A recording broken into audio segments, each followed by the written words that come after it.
O que está acontecendo? Jovens curiosos? Diariamente consumimos muitos produtos sem perceber.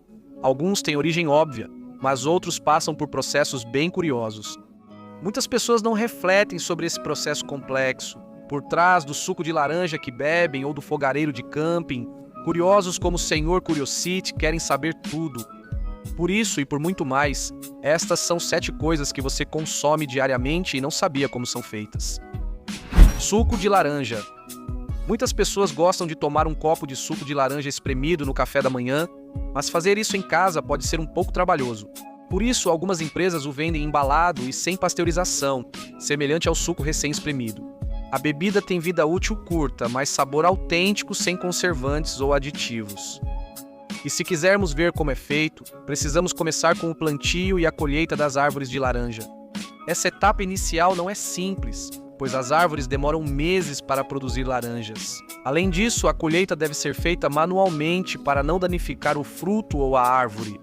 Os coletores usam sacolas leves e resistentes, feitas principalmente de plástico, e, uma vez que o coletor fez seu trabalho, ele também é responsável por examinar os cítricos e descartar os que não servem. Em seguida, eles passam por uma rampa inclinada que evita que sejam danificados ou batam uns nos outros até chegarem a uma estação de lavagem. Nessa etapa, um borrifador aplica água com sabão nas laranjas, enquanto escovas em espiral as limpam e deslocam para frente. Adiante, outro borrifador as enxágua enquanto continuam sendo escovadas suavemente até a próxima estação de secagem. Depois disso, elas passam por uma inspeção para verificar se não sofreram danos. E uma vez revisadas, as frutas passam por mais escovas giratórias, que as polem e eliminam qualquer sujeira residual. As laranjas, prontas para serem espremidas, passam por inspeção final antes de o operador colocá-las no extrator, sem necessidade de cortar ou descascar. Essa etapa ocorre automaticamente na máquina, filtrando sementes e a membrana amarga entre polpa e casca. Depois, filtra-se o líquido conforme a consistência desejada, com mais ou menos polpa. Nos supermercados, há diversos tipos de suco. Por fim, o suco é engarrafado em recipientes plásticos para conservar suas propriedades. Atualmente, temos fornos e fogareiros elétricos que permitem preparar nossos pratos favoritos em qualquer lugar com uma tomada.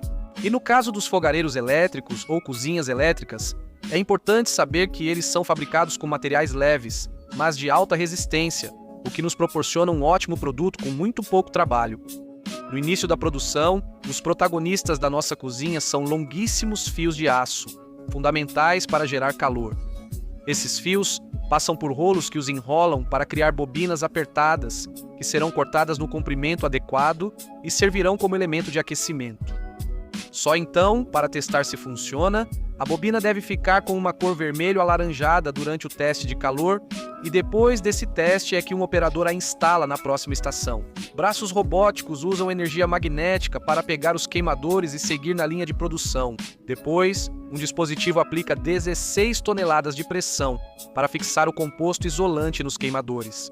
Na etapa seguinte, um operador aplica verniz anticorrosivo em cada queimador, que depois são assados a 100 graus Celsius por 12 horas. Isso permite que o verniz seque e o isolamento endureça corretamente. Depois, um trabalhador solda os fios ao termostato e os isola com capas de cerâmica para garantir seu funcionamento seguro. Como pode-se ver, a instalação da placa, fiação, montagem e teste de qualidade são feitos à mão. E então, uma vez que nosso fogão está pronto, serão realizados uma série de controles durante a fabricação e após a finalização do produto. Servem para checar se o ANAF está com temperatura adequada e uniforme, detectar fugas de corrente e evitar curtos-circuitos, deixando-o pronto para o acampamento. Deixe o fogo de lado, time. Dormentes de madeira. Embora hoje em dia existam dormentes de concreto, os de madeira ainda são os mais comuns no mundo. Sua fabricação envolve etapas que permitem ao trem se mover com segurança e menos ruído. Tudo começa na serraria, onde troncos de carvalho ou quebracho, madeiras muito resistentes, são processados. Eles seguem por uma esteira até o descascador onde a máquina atua. 2 rolos giram cada tronco e removem o exterior com dentes afiados. Depois, passam por uma serra circular que os molda e posiciona para otimizar o espaço. Por fim, todos os restos de madeira são usados como adubo, serragem ou combustível para as caldeiras da serralheria. Na próxima etapa, os segmentos são cortados conforme as medidas necessárias. E, uma vez que os dormentes estão cortados, são feitos orifícios seguindo plantas com indicações precisas. Esses furos servirão para fixar os dormentes às vigas de aço. E para evitar confusões na montagem, cada peça recebe uma etiqueta metálica de identificação. Por fim, passam por um tratamento químico de alta temperatura e pressão durante cerca de 24 horas. Isso acaba protegendo a madeira e estende a vida útil dos dormentes por pelo menos 25 anos. Iates. Muitos dos produtos de diferentes indústrias são feitos a partir de um molde, e os iates não são exceção, já que, como veremos, a fabricação desse grande tipo de embarcação, tão luxuosa, começa com o molde do casco. Os operários começam pulverizando tinta em gel no interior do molde, que depois será transferida para o casco. Para finalizar, eles envolvem um núcleo de espuma de PVC com tiras de fibra de vidro e fazem canais para a resina. Após essas etapas, tudo é coberto com plástico transparente e as bordas seladas com fita adesiva.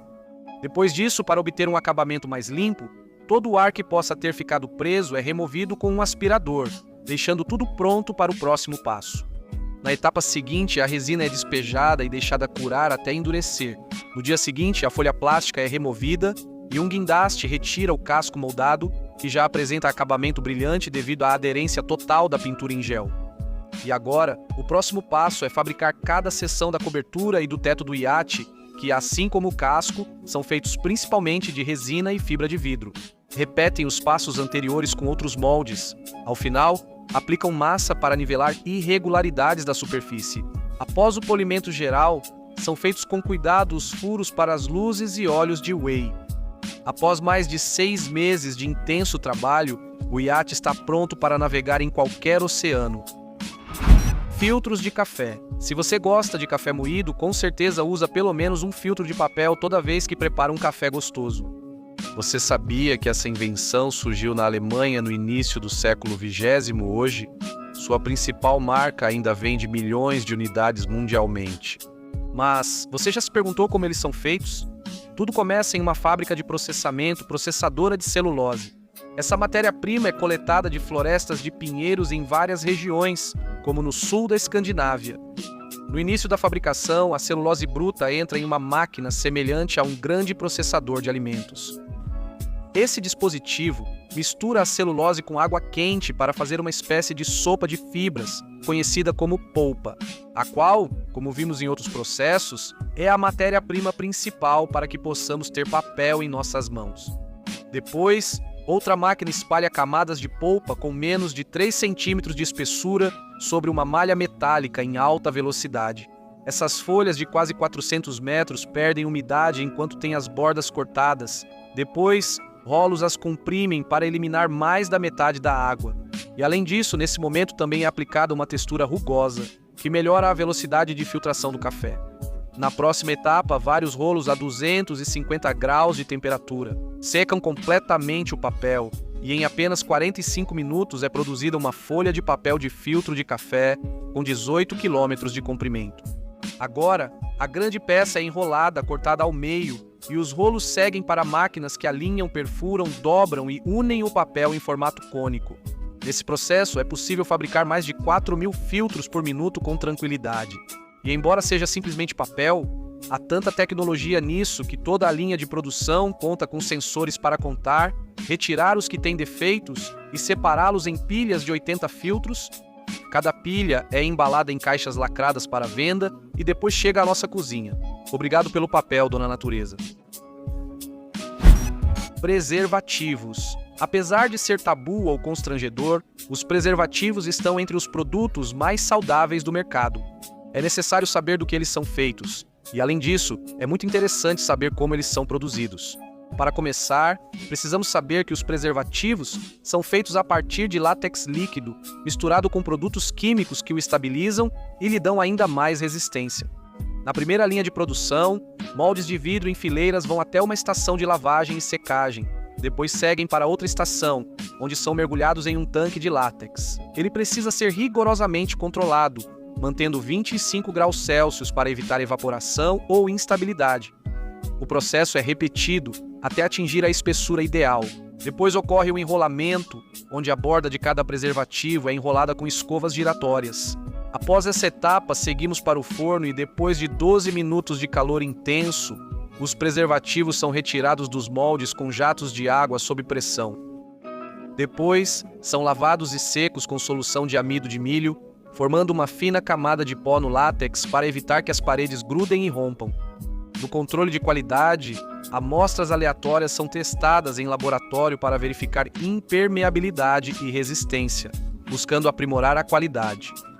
Após o controle humano, os preservativos passam por máquinas de teste que descartam automaticamente os defeituosos. Por fim, são lubrificados e embalados entre lâminas de alumínio e plástico, protegendo o látex por até 5 anos. Por fim, a seladora térmica fecha as laterais, formando a embalagem individual, e as tiras são cortadas conforme a quantidade das caixas. Em seguida, são impressos os números de lote e validade. Assim, chegam até nós.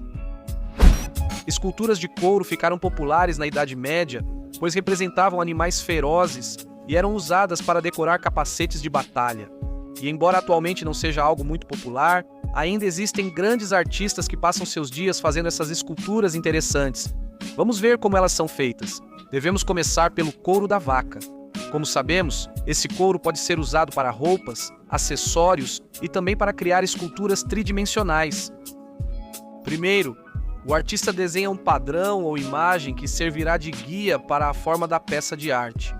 Em seguida, o escultor deve umedecer o couro várias vezes com um pano úmido para suavizar e prepará-lo para diferentes entalhes. Só então, com ferramentas afiadas, ele marca suavemente e depois entalha as imagens no couro flexível. É nesse momento que ele trabalha os detalhes, aplicando pressão e golpes para transferir, por exemplo, a textura real de uma pedra ao couro ou adicionar luzes e sombras ao desenho. Após moldar sua criação, o escultor precisa preenchê-la e costurar as partes com máquina industrial para couro.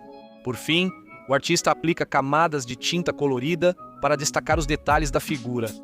E são todas essas camadas que acabam dando um grande valor à escultura, já que cada uma dessas etapas demanda vários dias de trabalho, o que faz com que leve mais de um mês para terminar uma escultura desse tipo em tamanho médio.